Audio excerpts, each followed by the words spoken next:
Hello everyone, my name is Protesilaos, also known as Prot. In this video I want to do an impromptu presentation on philosophy. I had no plan to do this because I spend most of my free time studying and searching for a job, but I am making an exception. The reason is that the evening before yesterday I received 3 books in my mail. These were sent to me from China, from a person with whom I correspond, and they are some of the greatest works in the history of philosophy. One is Tao Te Ching, that's the title of the book, written by Lao Zi. The other is the Analects of Confucius. And the third one, I forget the title and the name of the author. I think the title is The Doctrine of the Mean, and the author is Zhu Xi, but I am not sure about this third entry. Of the other two, I am certain. Today I want to talk to you, the title of this presentation is Yin-Yang, Tao and Dragons. The dragons in quotes. So I want to talk to you about the opening statement of Tao Te Ching. But let's start with the dragons, as I said, in quotes. As I was flipping through the pages of Tao Te Ching, there is a quote in the opening pages from Confucius. So Confucius is one of the great sages of China, and so is one of the most influential people in the history of humankind. So Confucius says this, I am now quoting. It is not an exact quote, but it is true to the spirit of what I read. Of birds, I know that they fly. Of fish, I know that they swim. Sorry, I have to be careful with the terrain as well of the mountains. Of fish, I know that they swim. Of beasts, I know that they run. If we want to catch a bird, we use arrows. If we want to catch a fish, we cast a net. If we want to catch a beast, we lay a trap. Of the dragon, I know nothing. I can see that it ascends to the heavens, but otherwise, it is mysterious to me. Today, I met Lao Zi. Is Lao Zi like the dragon? End quote. So this is Confucius commenting on Lao Zi and asking us whether Lao Zi is mysterious, whether the philosophy of Lao Zi, whether this corpus of work is incomprehensible, whether for us, ordinary folks, it is something that we cannot understand. I will answer this question, and the answer I will give is that no, Lao Zi is not a dragon. Lao Zi is a human. But what really matters is not the answer, but how we arrive at the answer, which is what this presentation is about. Let's start with the opening statement of Tao Te Ching, which is probably what this talk about dragons is all about, because this opening statement is quite cryptic if you don't know how to basically decode it. So, the opening statement. The Tao that can be articulated is not the eternal Tao. The name that can be named is not its eternal name. Full stop. The translator has a footnote about the word Tao and explains that Lao Zi is using Tao to mean the mother of all things. So other cultures would translate Tao as God or variants thereof. So let's reformulate it using the familiar word God. The God that can be articulated is not the eternal God. The name that can be named is not its eternal name. Full stop. Now, reading this, you may think to yourself, wow, I understand all those words. They are not unfamiliar. All those words are common English words. And yet, I understand nothing. The name that can be named, what does that mean? So, what are we supposed to make of this? Is Lao Zi indeed a dragon? And the answer is negative. We just need to know how to understand what the sage is telling us. To do this, I will analyze and expound on the concept of the yin and yang, the symbol of yin and yang. You may be familiar, you are most likely familiar with this symbol. It is a circle with two halves. One is colored white, the other is colored black. In the black part, there is a dot or a circle, a small circle, I'm not sure right now, but there is the white color. And in the white part of the circle, there is some black color. So this is the symbol of yin and yang. In this symbol, we have two colors which we would understand as opposites. So white is the opposite of black. Yet those two opposites stand together. They are part of the same symbol, the same composition. So what can we make of this?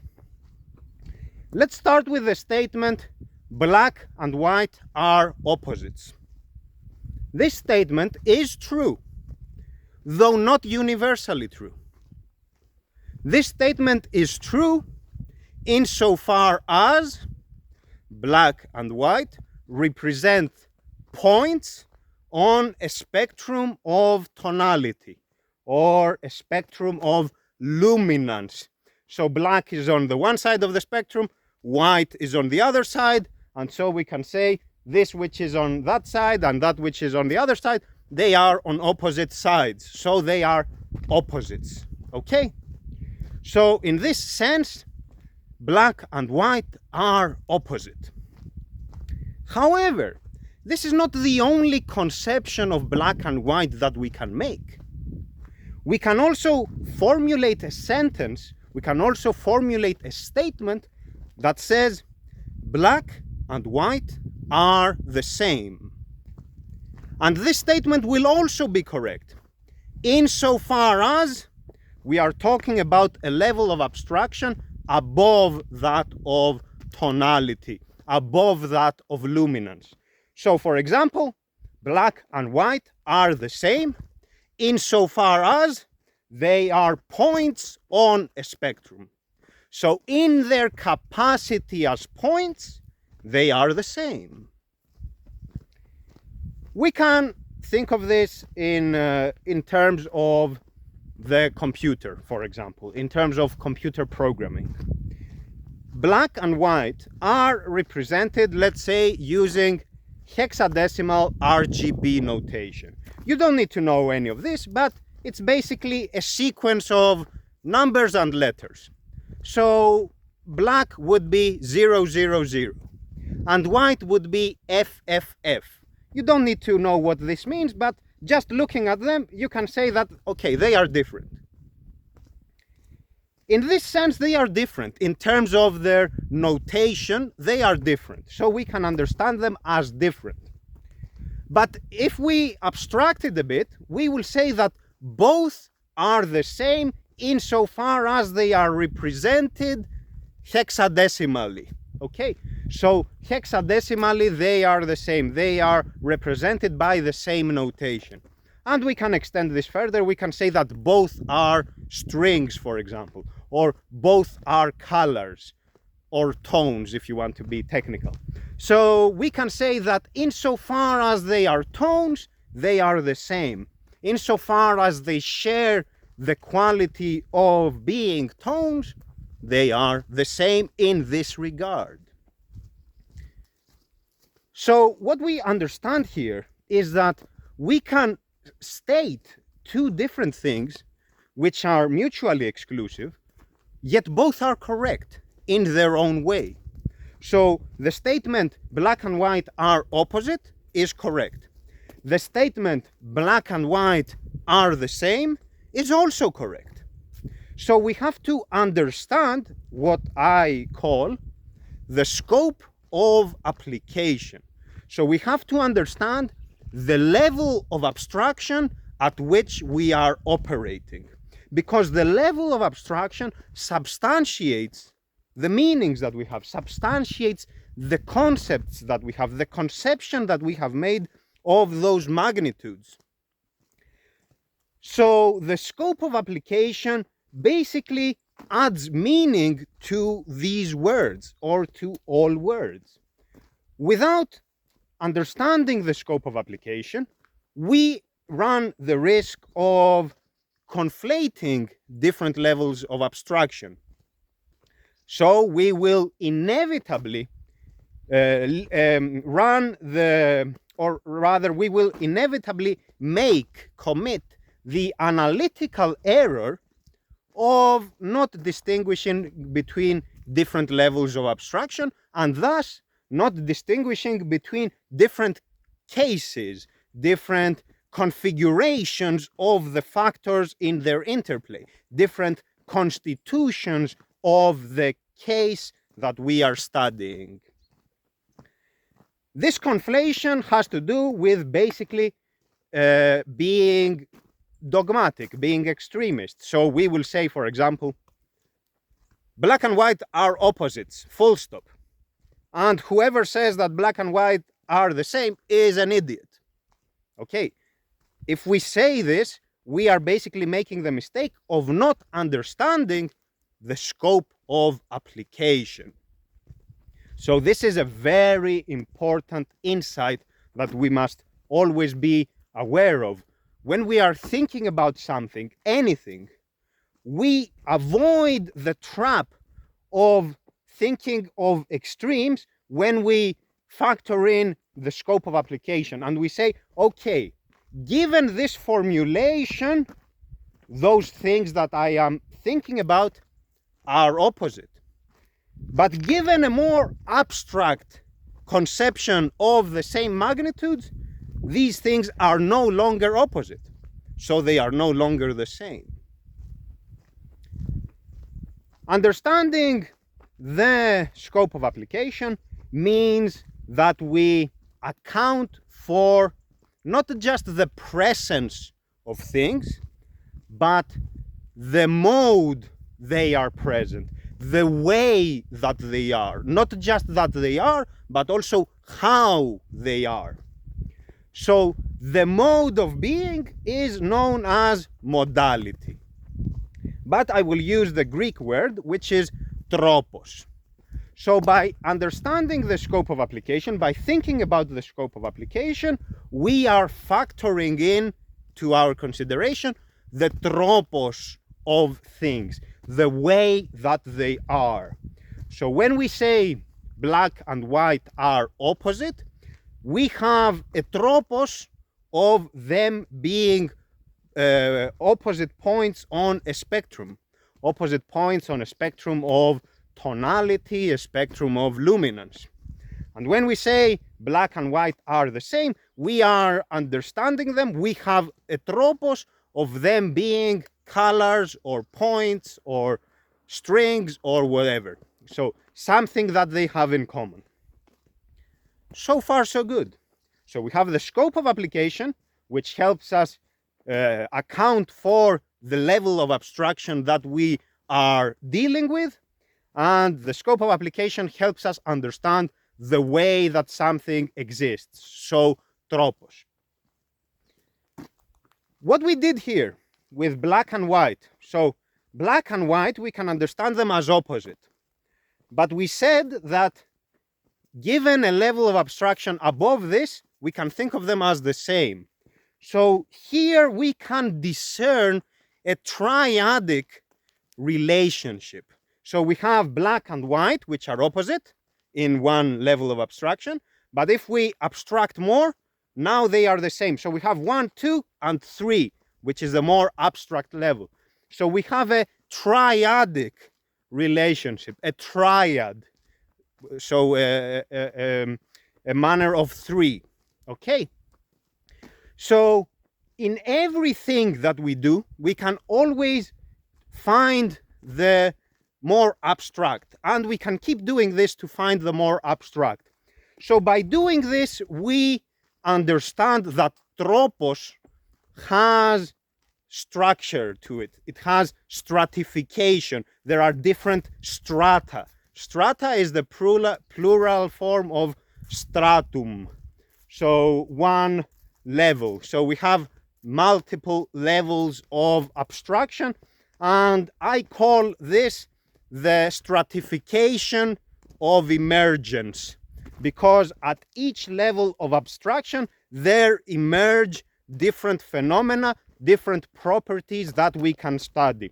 For example, at the level of abstraction, at the stratum where black and white are opposite, there is the phenomenon of luminance. So white is the most luminant and black is not luminant, or the least luminant. Okay, but at a more abstract level, there emerges a different phenomenon, because now we are no longer considering luminance. Okay, so this is the general idea. So we have now understood the stratification of emergence. So at different level, there exist different phenomena. And we can think of this, for example, with the human body. So let me be precise. For example, what applies at the atomic level does not apply the same at the level of, for example, the heart and the liver. And what those do, what those subsystems of the human organism do, is not the same as what happens to the system as a whole. For example, when I am happy, I feel a certain emotion, okay? So at the level of my conscience and the level of my feeling, this emotion is understood in a certain way. You know how it is to feel happy. I don't need to explain this to you. But if we were to go at another stratum of abstraction, a stratum closer to the biochemistry of things, we would say that basically this is a chemical reaction, okay? So this would be correct. If we say that happiness is a chemical reaction and that sadness is another chemical reaction, and in this regard they are the same, this would be correct, okay? But at the level of abstraction, at the stratum of emergence, where I, as a sentient being, am experiencing those emotions, happiness and sadness are not the same, okay? So this is the idea with the stratification of emergence. So we have this triadic relationship. So we can always try to find the more abstract. So when we are trying to find the more abstract between what we can discern, between what we can understand, we try to find basically that which is common in the multitude. So that which the items that we are studying have in common. For example, we see different specimens of different dogs. Okay, so we see an American Pit Bull Terrier, a German Shepherd, Doberman Pinscher, a Rottweiler, and so on. So we see all those different dogs. And of course, a Labrador Retriever. How can you mention dogs and not mention the lab? So we see all those different breeds of dog.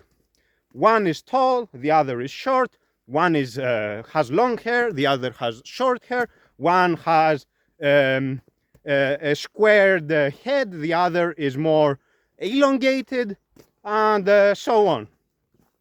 So all of them are different. They all have unique features. If we try to find, but we can say, just to correct this, but we say that they are all dog. They all are of the species of dog. So we understand that the pit bull and the German shepherd and the Labrador, they all have something in common. So we are discerning between those species, among those breeds of dog, we are discerning that which they have in common. So we arrive at the general idea of dog. But dog as such does not exist. It is an abstraction. What exists are those particular specimens, each of which is unique, right? But we have found the common in the multitude, so we have arrived at dog. And if we continue doing this, we will find the common in the multitude, and we will say, okay, they are all animals. And we can keep abstracting this. So we can say, for example, humans and dogs are the same insofar as they are animals. So in this sense, they are the same. But if we go at a different stratum of emergence, they are not the same. Obviously, you know that. So you see what my thinking leads to, so we can understand these fine points, these nuances. Very well. So we have understood tropos, and we have understood the stratification of tropos. So we have understood the different levels of abstraction. Let's return to Dao De Jing and this first statement. So about the name that can be named. That which can be named is that which can be described. That which can be described is that which has tropos, is that which has a way of being. So by observing its way of being, we discern patterns.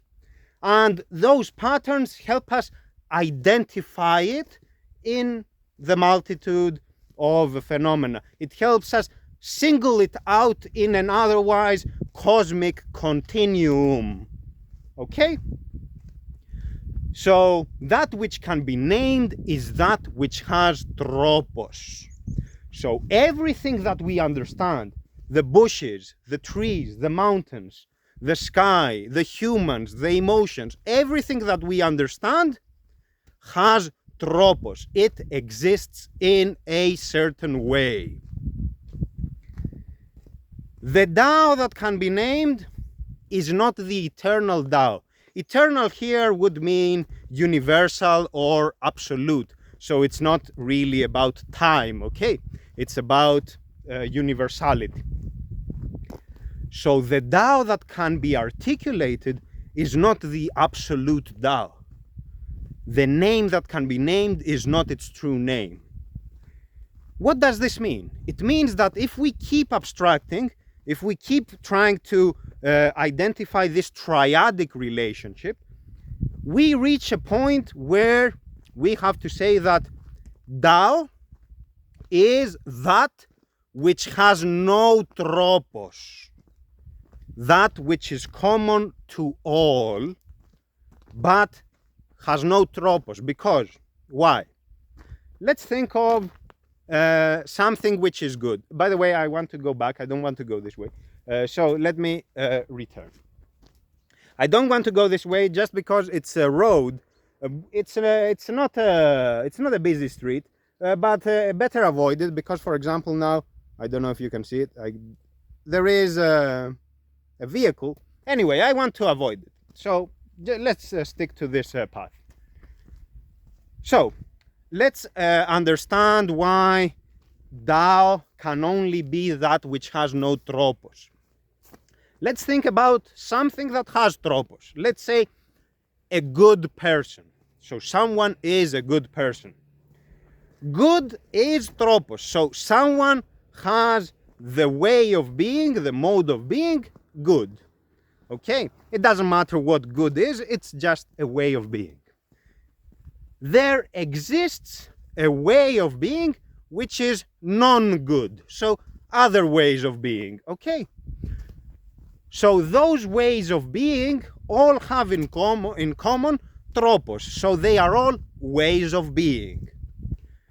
So if we were to abstract it, we would have to find something that no longer has a way of being, because that is the only thing they have in common when you keep abstracting it. So that which cannot be named is that which has no tropos. And this would be the Tao. The Tao, by the way, the Greek word for this is ine. And the English word is not God, this is wrong. The English word is being. God is the wrong word because God, when we talk about gods or one God or many gods, we are talking about the divine with tropos. So we say, for example, the all-loving God, okay? But the all-loving is tropos, is a way of being, whereas what Lao Zi is saying here is something much more abstract. What Lao Zi is saying here is that which exists. So in being. And this is not specific to Lao Zi, by the way. This is something that Parmenides also talked about. And what I talked about, the yin and yang, and what I explained, where the opposites can also be understood as the same, is of course something that Heraclitus mentioned as well in the fragments that we have from those ancient sages, but what they say is clear in this regard. But maybe I am explaining it better now because I have the luxury of using this medium and talking at length, whereas what we have from those ancient sages is just snippets of wisdom. So Tao is being. That which is the most abstract is that which has no tropos. That which has no tropos merely is. So of course, the mother of all things exist. So the mother of all things is existence. So all things are, the mother of all things is being. In this way, we can understand the opening statement of Tao Te Ching. There is a problem here. The problem is the very formulation. We are reaching the terminus of our abilities because we are saying this formulation, that which cannot be named, or the name that cannot be named, okay? That which cannot be described, that which has no tropos. But expressions such as these are already descriptions. So we are saying that which has no tropos, but just as saying this is something that has tropos. Okay, we understand it as having tropos, the tropos of no tropos. But this is how we understand it. And this shows us that we are bound to the realm of tropos. We cannot escape from tropos. We as humans exist in some way. We have tropos. The tropos of rationality, the tropos of mortality, and so on and so forth. So we always have tropos, and the world around us is the world of tropos. So even when we can conceive of that which has no tropos, we still think of it as if it has tropos. So we can only understand it in negative terms. So we understand that which has tropos, so all the things, and we say, okay, so that which has no tropos must be being. So this is it. Below that opening statement, there is mention about non-being. I think this is problematic, but I will elaborate on those in written form on my website, protesilaos.com, because I think it's better to, in written form, you can cite specific pages, you can quote text, so it's better in this regard. Whereas in speech, in audio and video format, it's preferable to remain more generic and more conversational in this way, which is not bad, of course. I am perfectly fine with this medium, but just saying that some statements where you need precision are more tricky to do in video format. But a brief comment on non-being. Non-being is not the opposite of being. Think about it, because non-being, for it to be the opposite of something, has to exist. It has to be. But to be is to be part of being. So non-being cannot be the opposite of being, because all that is being. So this is again something that Parmenides commented on. So all that is being, in. So this is it, folks. Tricky concepts, nuanced thinking, but very, very important. Now you may say, okay, this is interesting, but it is a bit mambo jumbo, right? Because how is this relevant to our life? How can I apply this wisdom to practical affairs? And the answer is very simple. You are applying it. Maybe you don't realize it, but you are applying it on a daily basis.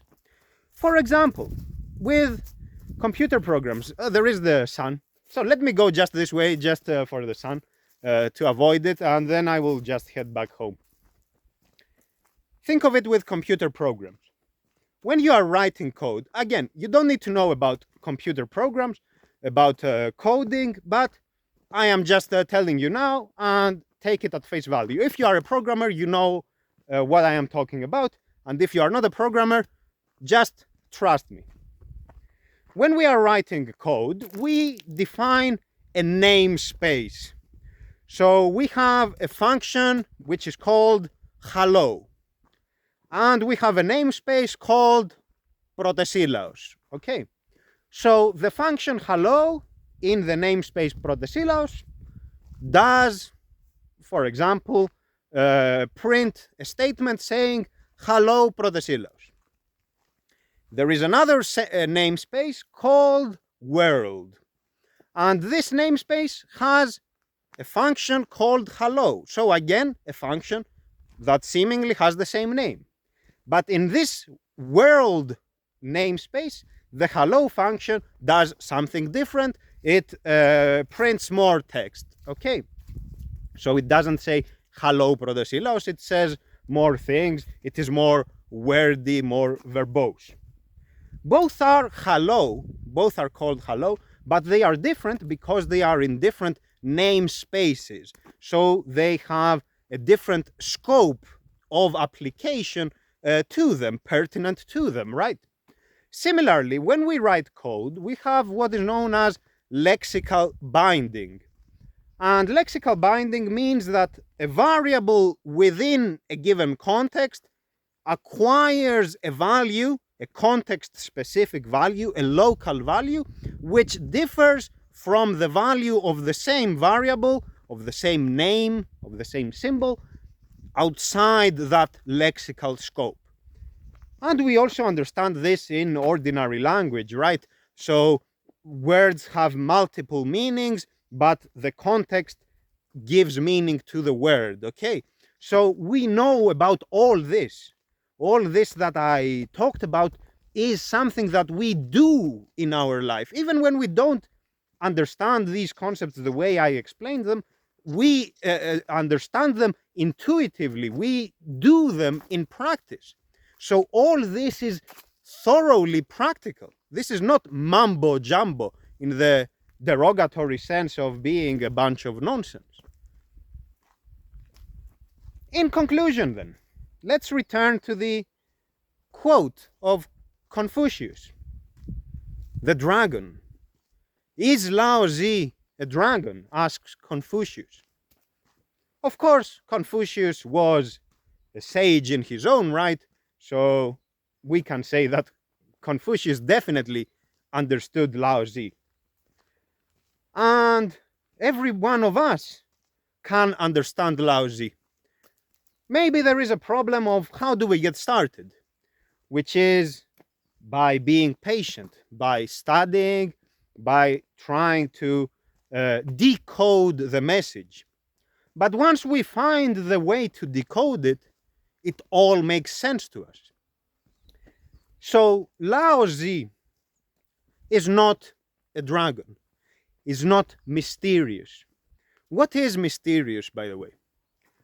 Mysterious, mystic, mystery, and all those words are of Greek origin, and they denote a body of knowledge that requires initiation into. So you have to be introduced to this knowledge to understand it. Otherwise, it doesn't make sense to you. For example, if I talk to you in Greek and you don't speak any Greek, it will all be a mystery to you. What I just said will not be understandable. But if you study Greek, if I initiate you in the study of Greek, then it is no longer mysterious. Then you will be able to discern patterns in my speech, in my articulation, in my exposition, and it will all make sense.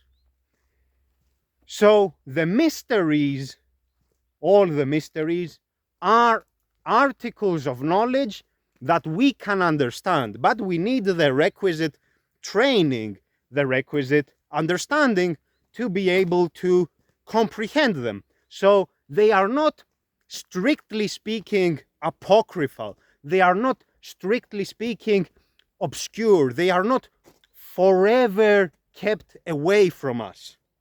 Okay? We can understand them. We can approach them. We just need the right tools, as it were, the right training. Lao Zi, then, is not a dragon. Lao Zi is a human. And every sage is a human. And we can relate to a human, but we cannot relate to a dragon. I don't know how it is to be a dragon, but I know how it is to feel cold if the window is broken. I know how it is to be shocked when you take a cold shower at 5 o'clock in the morning on a December day. I know how it is to feel hunger. I know how it is to feel pain. And I know how it is if everybody treats a person as if they are a dragon, as if they are an alien. Because when everybody treats you as an alien, you are alone. And when you are alone, you feel lonely. So I am confident that Lao Zi would feel cold, would feel pain, would feel hunger, would feel loneliness. So that is something that we can all relate to. That is not a dragon, that is a human being. So that's all for today, folks. Thank you very much for your attention. I have to go back home and continue studying and searching for a job. Maybe something good will eventually happen, but we will see how it goes. I couldn't resist this. I am most thankful for the gift of those books that I received, and I will study them in depth. So, thank you very much for your attention. Goodbye for now, and take care. Bye-bye.